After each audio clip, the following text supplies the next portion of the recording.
کرتی تھی، اس قرآن پاک کی انہیں چاہت ہوا کرتی تھی۔ جب وہ قرآن کھول کر پڑھنا شروع کرتے تھے تو ان کی نظریں صرف اور صرف اس قرآن پاک کی آیتوں پر ٹکی ہوا کرتی تھی۔ اور جیسا کہ حدیثوں میں بھی بے شمار حدیثیں اس میں موجود ہیں کہ حضرت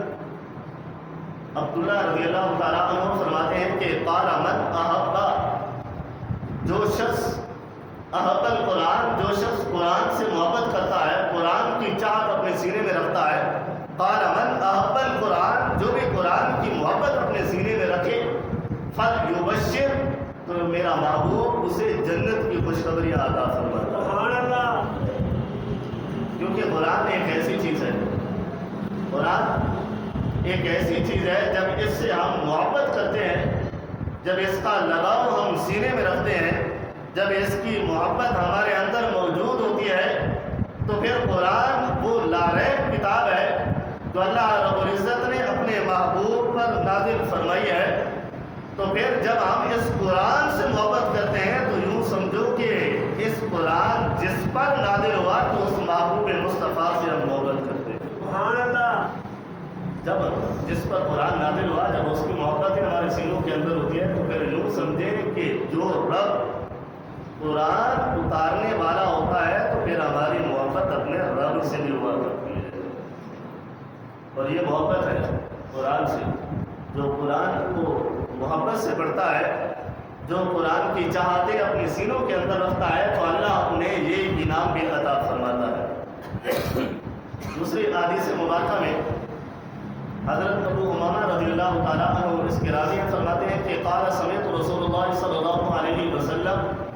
کہ میں نے حضور صلی اللہ علیہ وسلم سے سنا کہ یقول اقرأ القرآن فإنها يأتي يوم القیامة شفیعا لأصحابہ، کہ جو شخص بھی دنیا میں قرآن پڑھتا ہے، قرآن سے محبت رکھتا ہے، یأتی یوم القیامہ، تو قرآن کل قیامت والے دن آئے گا، جو شخص دنیا میں اس قرآن سے محبت کرتا ہوگا، شفیعا لأصحابہ، تو اپنے صاحب کی اس وقت شفاعت کرتا ہوا نظر آئے گا۔ سبحان اللہ۔ یعنی جب نفسی کا عالم ہوگا، جب اس وقت سورج کی تپش اتنا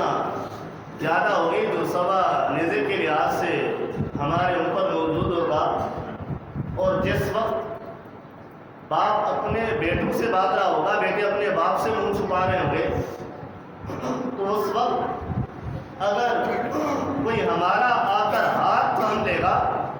اگر کوئی چیز اگر ہمیں اس سے نجات دلائے گی تو وہ فقط قرآن پاک کی ذات مبارکہ ہوگا۔ ہم نے اس قرآن پاک کو کس قدر چھوڑا ہے، اور قرآن پاک کا تفکر ہم نے چھوڑ دیا،